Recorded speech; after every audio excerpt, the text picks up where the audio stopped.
اسی وقت ختم کر دیا۔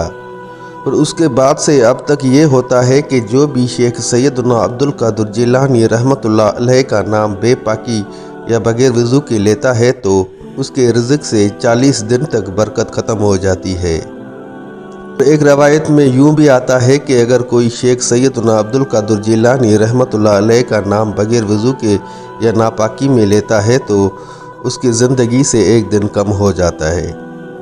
معزز ناظرین اکرام، ایک مرتبہ کا ذکر ہے کہ شیخ سیدنا عبد القادر جیلانی رحمۃ اللہ علیہ اپنے مدرسے میں بیٹھے ہوئے تھے کہ ایک عورت اپنے بیٹے کو لے کر حاضر ہوئی اور کہا کہ میں اپنے بیٹے کو آپ کے مدرسے میں پڑھانے کی گھر سے لے کر آئی ہوں۔ تو آپ رحمۃ اللہ علیہ نے اس بچے کو داخل کر دیا اور وہ عورت وہاں سے روانہ ہو گئی۔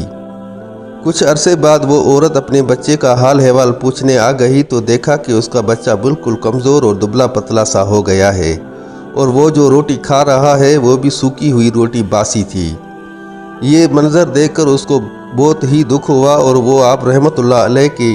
خدمت میں حاضر ہوئی۔ جب وہ آپ رحمۃ اللہ علیہ کی خدمت میں حاضر ہوئی تو دیکھا کہ آپ رحمۃ اللہ علیہ مرغی کا گوشت کھا رہے ہیں۔ یہ دیکھ کر اس کو اور بھی زیادہ دکھ ہوا اور بولی کہ حضور میں اپنے بیٹے کو آپ کے مدرسے میں پڑھانے کے گھر سے چھوڑ کر گئی تھی۔ جب میں چھوڑ کر گئی تھی تو وہ اچھا بھلا تھا، آج میں آئی ہوں تو وہ بالکل کمزور اور دبلا پتلا سا ہو گیا ہے اور وہ روکھی سوکھی روٹی کھا رہا ہے جبکہ آپ یہاں پر مرغی کا گوشت کھا رہے ہو۔ یہ کہاں کا انصاف ہے کہ آپ مرغی کا گوشت کھائیں اور آپ کے شاگرد روکھی سوکھی روٹی کھائیں۔ جب آپ رحمۃ اللہ علیہ نے اس عورت کی یہ بات سنی تو آپ رحمۃ اللہ علیہ نے اپنی انگلی مبارک اس کی ایک ہڈی کے اوپر رکھ کر کہا کہ قم بإذن اللہ، یعنی کہ اٹھو اللہ کے حکم سے۔ بس یہ کہنے کی دیر تھی کہ وہ ایک دم سے اس ہڈی میں سے ایک مرغی زندہ ہو گئی اور مرغی زندہ ہو کر چلنے پھرنے لگی۔